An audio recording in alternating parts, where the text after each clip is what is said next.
The Second World War was not only fought with tanks, planes, and armies, it was also fought in the shadows, through whispers, coded messages, and the dangerous game of espionage. Behind the thunder of artillery and the roar of aircraft, another battle raged, the battle for information. And in this hidden war, deception was often more powerful than bullets. By 1942, Adolf Hitler had built a vast intelligence network. The German Abwehr, his military intelligence service, was tasked with gathering secrets from every corner of Europe. They recruited spies, infiltrated governments, and sought to predict Allied moves before they happened. Hitler believed that if he could control information, he could control the war. But what he did not know was that Britain had already begun to turn his own spies against him. In London, a secret program known as the Double Cross system was underway. Its mission was simple yet audacious. Capture German agents sent to Britain and then turn them into double agents working for MI5. These agents would feed false information back to Berlin, carefully crafted lies designed to mislead the Nazi war machine. The brilliance of the double cross system lay in its subtlety. The British did not simply invent stories, they built entire fictional worlds. Networks of fake agents, imaginary informants, and fabricated reports were created to convince the Germans that their spies were still loyal. Every false message was carefully balanced with just enough truth to remain believable. And among these double agents, two names would become legendary: Juan Pujol García, codenamed Garbo, and Elvira Chaudoir, codenamed Cyril. Juan Pujol García was a Spaniard with no military background, no intelligence training, and no connections to power. Yet he possessed something far more valuable: imagination. Pujol despised fascism and longed to help the Allies. He approached British intelligence, offering his services. At first, they dismissed him, but Pujol was persistent.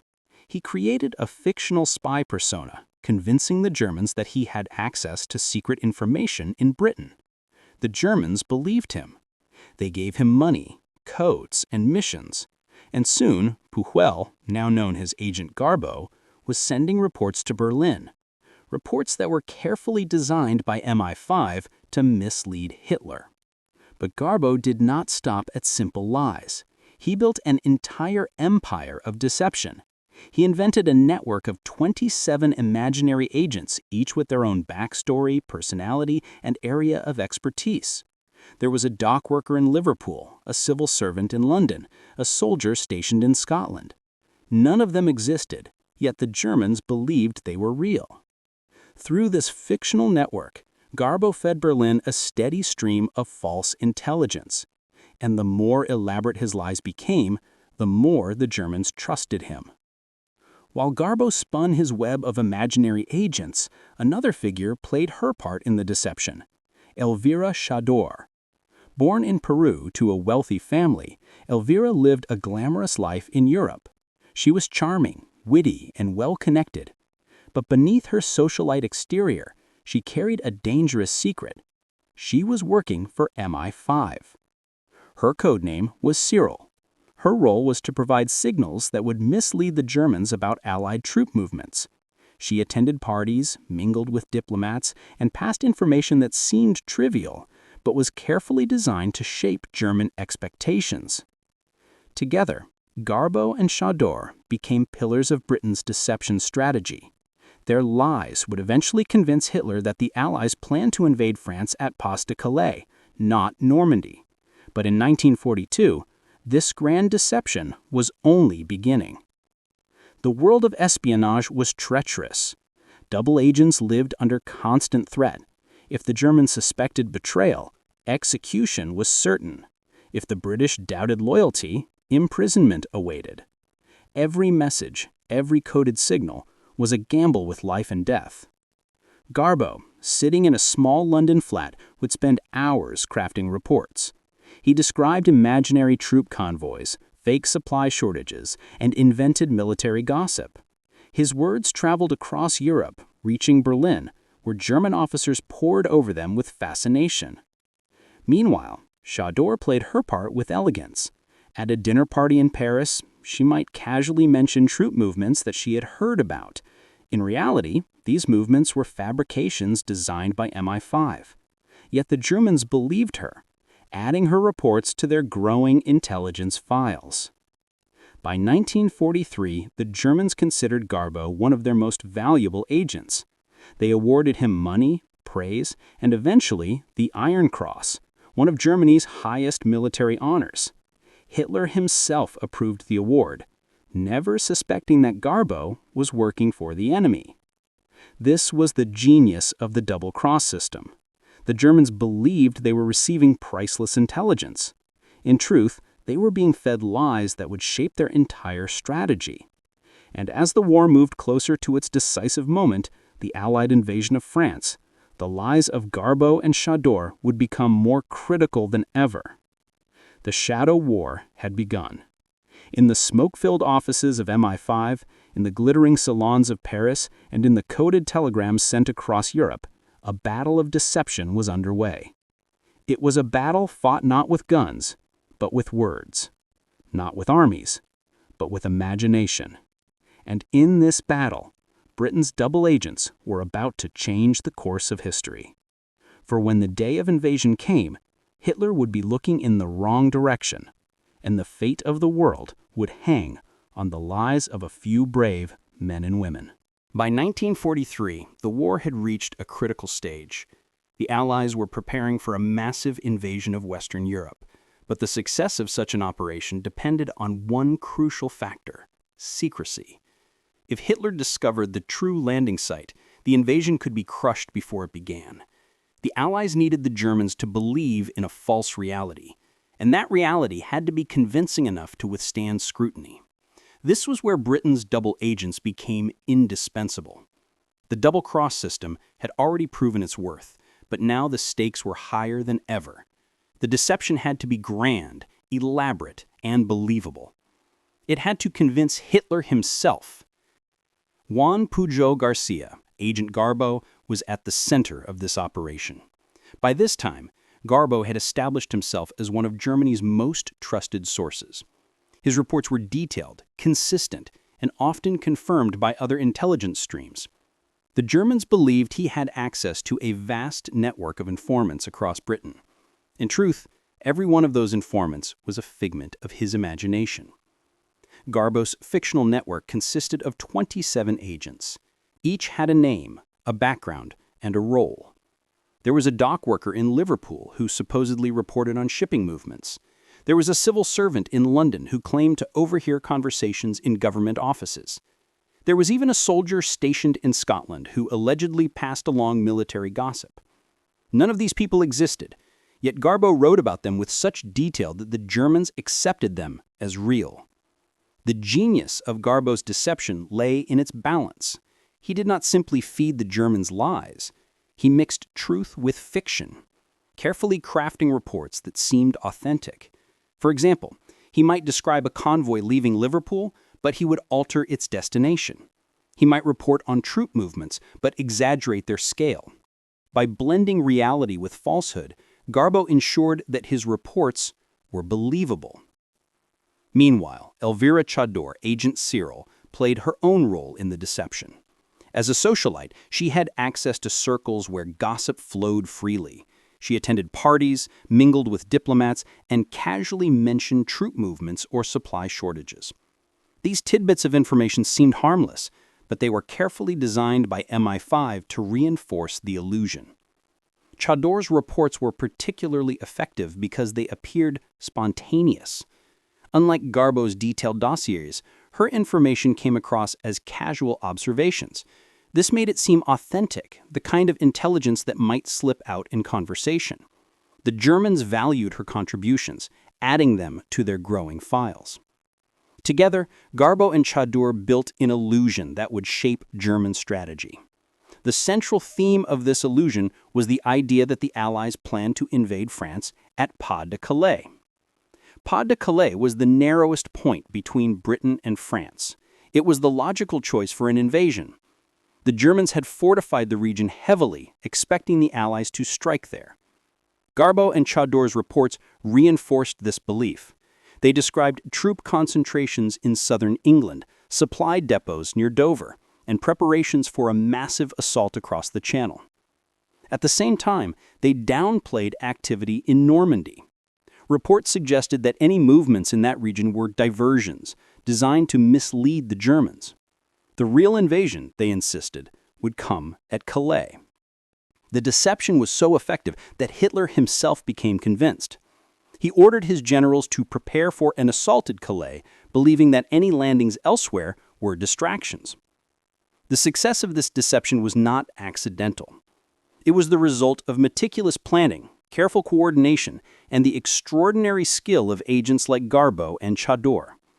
Their ability to craft believable lies, maintain consistency, and reinforce broader strategies made them indispensable. The illusion they built was more than just a trick. It was a weapon as powerful as any bomb or bullet. By convincing the Germans to look in the wrong direction, they ensured the success of the greatest invasion in history. The story of Garbo and Chaudoir in 1943 and 1944 is a testament to the power of imagination. They created a world that did not exist, and in doing so, they changed the course of the war. Their deception saved thousands of lives, shortened the conflict, and ensured the liberation of Europe. As the Shadow War continued, the illusion grew stronger. Each report, each signal added another layer to the deception. The Germans were trapped in a web of lies, unable to see the truth. And when the day of reckoning came, they would pay the price for their misplaced trust. By the spring of 1944, the war had reached its most decisive moment. The Allies were preparing for Operation Overlord, the largest amphibious invasion in history. The success of this operation would determine the fate of Europe.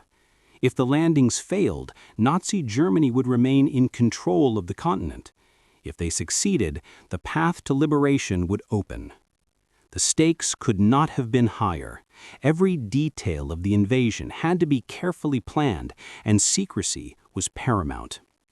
The Germans had fortified the Atlantic Wall, a massive line of defenses stretching from Norway to the French coast.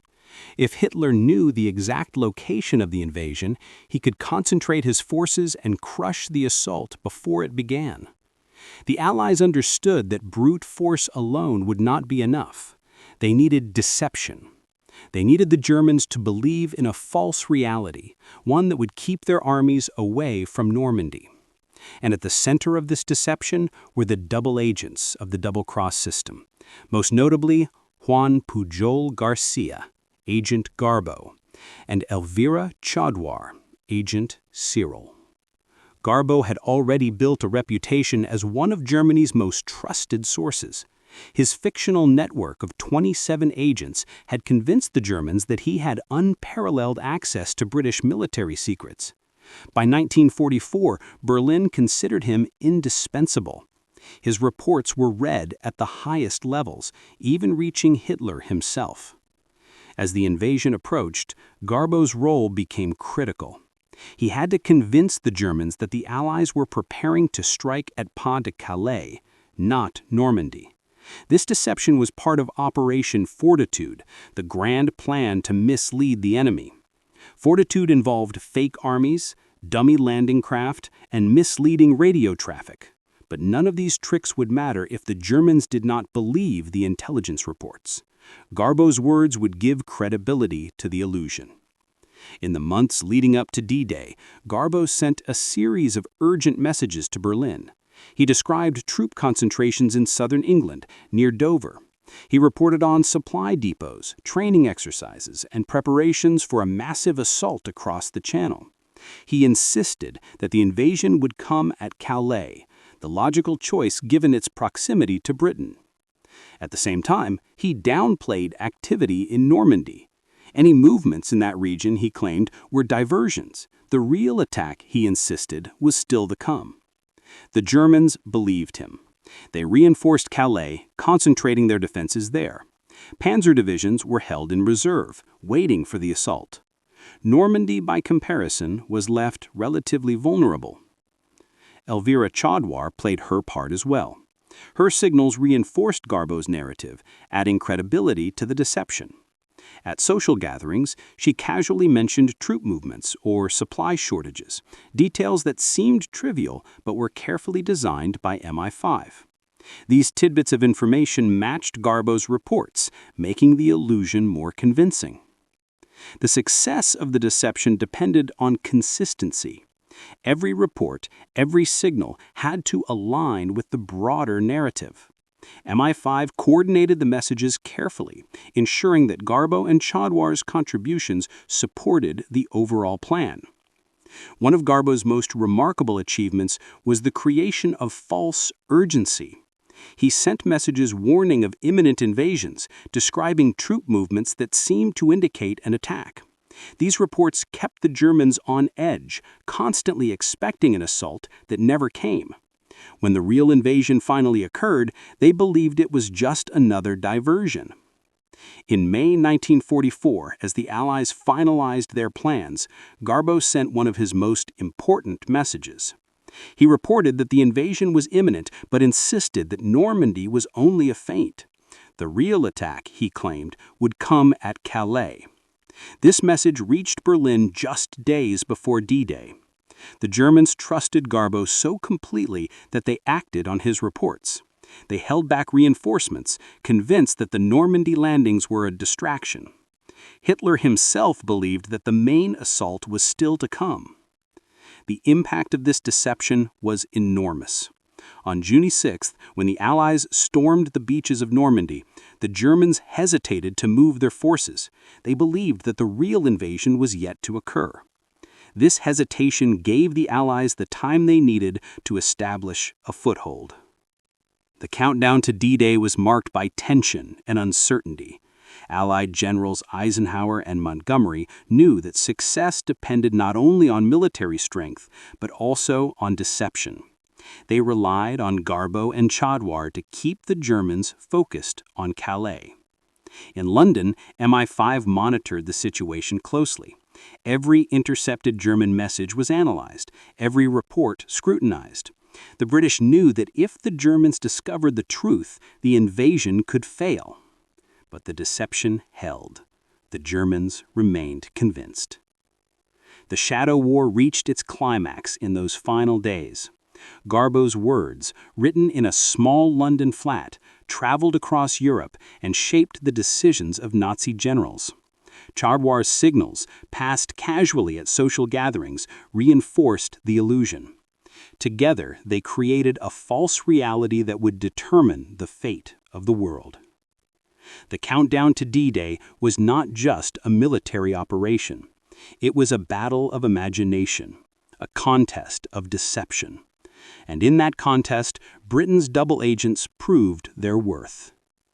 As the invasion approached, the tension grew unbearable. Allied soldiers prepared for battle, knowing that thousands of lives depended on secrecy. German generals waited anxiously, convinced that the attack would come at Calais. And in the shadows, Garbo and Chaudoir continued their work, weaving lies that would change history. When the dawn of June 6th arrived, the stage was set. The Germans were looking the wrong direction, and the Allies were ready to strike. The deception had succeeded. The countdown was over. The dawn of June 6, 1944, broke over the English Channel with a heavy mist and the distant rumble of engines. Thousands of ships, carrying men, tanks, and supplies, were already moving toward the coast of France. Operation Overlord, the largest amphibious invasion in history, was underway. The fate of Europe rested on this single day. For months, the Allies had prepared for this moment. Troops had trained relentlessly, supplies had been stockpiled, and strategies had been refined. Yet all of these preparations would mean little if the Germans were ready. The Atlantic Wall, a vast system of fortifications built by the Nazis, stretched across the French coast. If Hitler had concentrated his forces at Normandy, the invasion might have been doomed. But Hitler was looking elsewhere. Thanks to the deception of Britain's double agents, he believed that the real invasion would come at Pas de Calais. Normandy, he thought, was merely a diversion. In the early hours of June 6th, Allied paratroopers dropped behind enemy lines. They secured bridges, disrupted communications, and sowed chaos among German defenses. At the same time, naval bombardments pounded the coast, softening the fortifications. Then, as the sun rose, the main assault began. On the beaches of Normandy, soldiers from the United States, Britain, Canada, and other Allied nations stormed ashore. They faced machine guns, artillery, and obstacles designed to tear apart landing craft.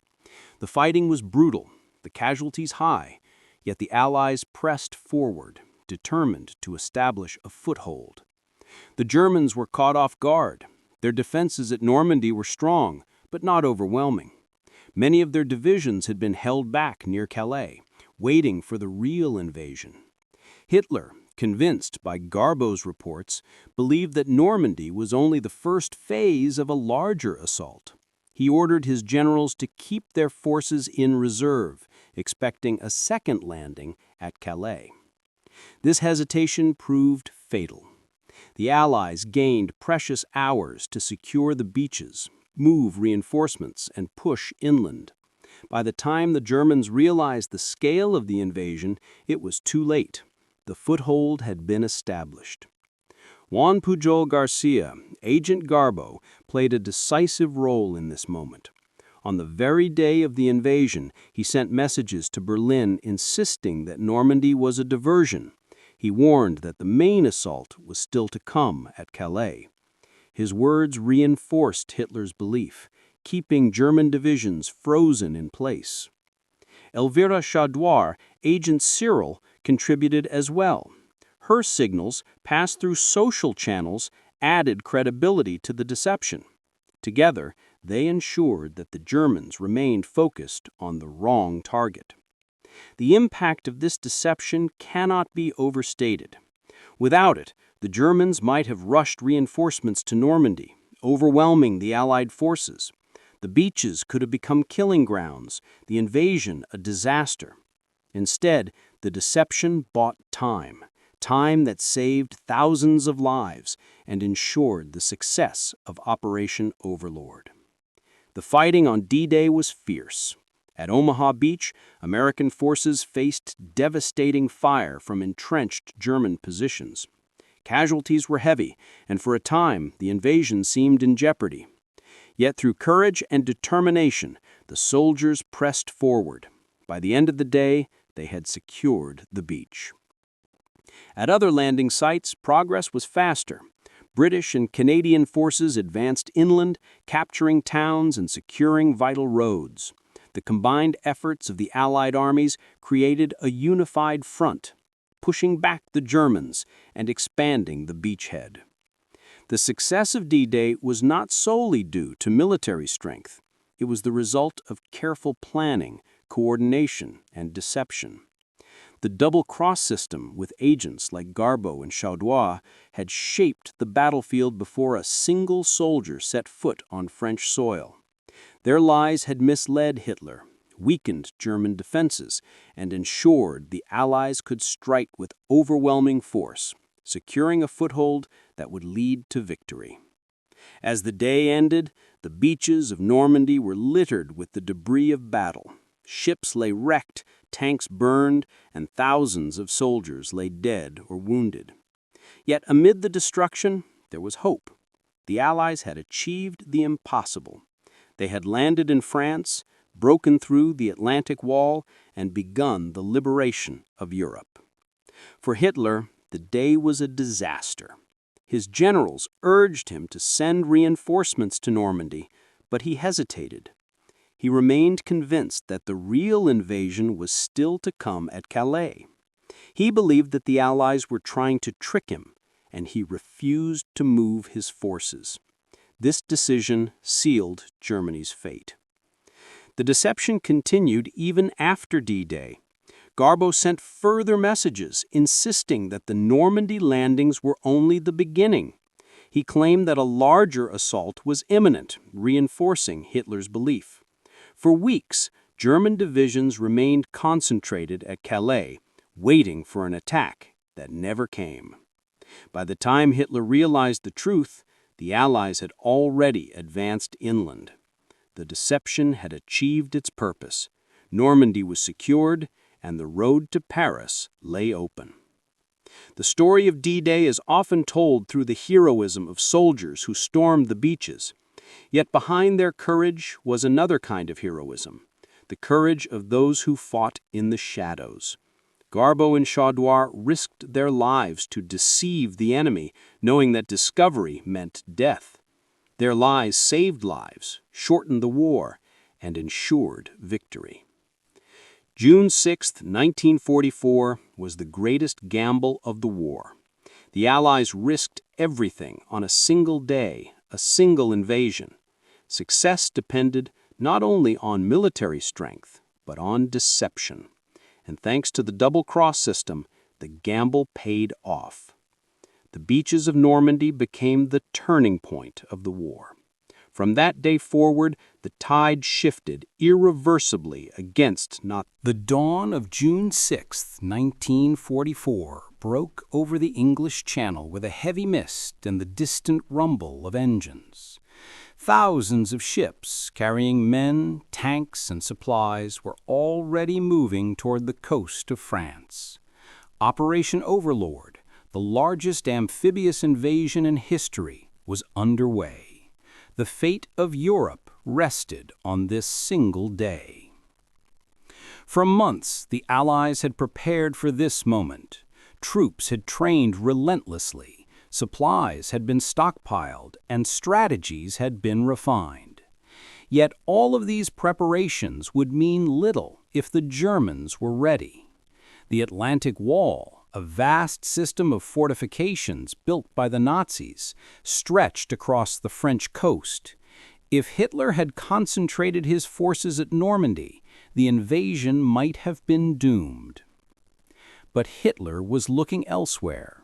Thanks to the deception of Britain's double agents, he believed that the real invasion would come at Pas de Calais. Normandy, he thought, was merely a diversion. In the early hours of June 6th, Allied paratroopers dropped behind enemy lines. They secured bridges, disrupted communications, and sowed chaos among German defenses. At the same time, naval bombardments pounded the coast, softening the fortifications. Then, as the sun rose, the main assault began. On the beaches of Normandy, soldiers from the United States, Britain, Canada, and other Allied nations stormed ashore. They faced machine guns, artillery, and obstacles designed to tear apart landing craft. The fighting was brutal, the casualties high, yet the Allies pressed forward determined to establish a foothold. The Germans were caught off guard. Their defenses at Normandy were strong, but not overwhelming. Many of their divisions had been held back near Calais, waiting for the real invasion. Hitler, convinced by Garbo's reports, believed that Normandy was only the first phase of a larger assault. He ordered his generals to keep their forces in reserve, expecting a second landing at Calais. This hesitation proved fatal. The Allies gained precious hours to secure the beaches, move reinforcements, and push inland. By the time the Germans realized the scale of the invasion, it was too late. The foothold had been established. Juan Pujol García, Agent Garbo, played a decisive role in this moment. On the very day of the invasion, he sent messages to Berlin insisting that Normandy was a diversion. He warned that the main assault was still to come at Calais. His words reinforced Hitler's belief, keeping German divisions frozen in place. Elvira Chaudoir, Agent Cyril, contributed as well. Her signals, passed through social channels, added credibility to the deception. Together, they ensured that the Germans remained. The guns of D-Day eventually fell silent, but the echoes of that day reverberated across the world. The Allied landings in Normandy marked the beginning of the end for Nazi Germany. Yet behind the tanks, the soldiers, and the blood spilled on the beaches, there was another victory, one fought in the shadows, through deception and imagination. The story of Britain's double agents did not end on June 6, 1944. In many ways, their greatest triumph came afterward, in the weeks and months that followed. Hitler remained convinced that Normandy was not the true invasion. He believed that the Allies were preparing for a larger assault at Pas de Calais. This belief, reinforced by the lies of Juan Pujol García and Elvira Chaudoir, kept German divisions frozen in place long after the landings. For nearly 2 months, panzer divisions and elite units waited at Calais, expecting an attack that never came. They remained idle while the Allies pushed inland, liberated towns, and advanced toward Paris. By the time Hitler realized the truth, the momentum of the war had shifted irreversibly. The deception had achieved its purpose. Juan Pujol García, Agent Garbo, became one of the most extraordinary figures of the war. He had managed to deceive the Nazis so thoroughly that they awarded him the Iron Cross, one of Germany's highest military honors. At the same time, Britain recognized his service with the Member of the Order of the British Empire, MBE. To receive decorations from both sides of the conflict was unprecedented. Garbo had played his role so convincingly that he was celebrated by the very enemy he had betrayed. Elvira Chaudoir, Agent Cyril, lived a quieter life after the war. Her contributions were not widely known, hidden beneath layers of secrecy. Yet her signals had been vital, reinforcing Garbo's narrative and ensuring the success of the deception. Without her, the illusion might not have been as convincing. She carried the weight of her secret role for decades, only later revealed as one of the unsung heroes of the Shadow War. The legacy of these agents is profound. Their lies saved thousands of lives. By keeping German forces away from Normandy, they reduced the resistance faced by Allied soldiers. The deception shortened the war, hastened the liberation of Europe, and ensured victory. The double-cross system itself became a model for future intelligence operations. It demonstrated the power of deception, the importance of imagination, and the value of psychological warfare. The system showed that wars are not only won on battlefields, but also in the minds of enemies. For Hitler, the deception was a humiliation. He had prided himself on his ability to anticipate enemy moves, to outthink his opponents. Yet he had been fooled by lies, misled by agents he believed were loyal. His refusal to move reinforcements to Normandy was one of the most disastrous decisions of the war. It revealed the vulnerability of even the most powerful leaders when confronted with carefully crafted deception. The aftermath of D-Day also highlighted the courage of those who fought in the shadows. Double agents lived under constant threat. Discovery meant death, yet they risked everything to mislead the enemy. Their bravery was no less than that of soldiers who stormed the beaches. They fought with words instead of weapons, but their impact was just as great. As the Allies advanced across France, the deception continued. Garbo sent further messages, insisting that Calais remained the true target. Even as Paris fell, the Germans clung to the belief that another invasion was imminent. The illusion persisted until it no longer mattered. By then, the Allies had secured their victory. The legacy of Garbo and Chaudoir extends beyond the war itself. Their story is a reminder of the power of imagination, the importance of deception, and the role of individuals in shaping history. They were not generals or politicians. They were ordinary people who chose to fight in extraordinary ways. Their lies changed the course of the war, proving that even in the darkest times, creativity can be a weapon. After the war, Garbo disappeared from public life. He moved to Venezuela, living quietly under a new identity. For decades, his role remained a secret. Only later was his story revealed, celebrated as one of the greatest feats of espionage in history. He died in 1988, remembered as the man who fooled Hitler. Chaudoir also lived quietly, her contributions hidden from public view. She carried the burden of secrecy, knowing that her role had been vital but unrecognized. Only later did historians uncover her story, acknowledging her as one of the key figures in the deception. The aftermath of D-Day was not only about military victory, it was about the triumph of imagination over tyranny, deception over brutality, and courage over fear. The double agents of Britain proved that wars are not only fought with weapons, but also with ideas. The shadow war of deception was as vital as the battles fought on the beaches. And in that shadow war, Britain's double agents proved their worth, changing the course of the Second World War forever. The legacy of D-Day is often told through the heroism of soldiers who stormed the beaches.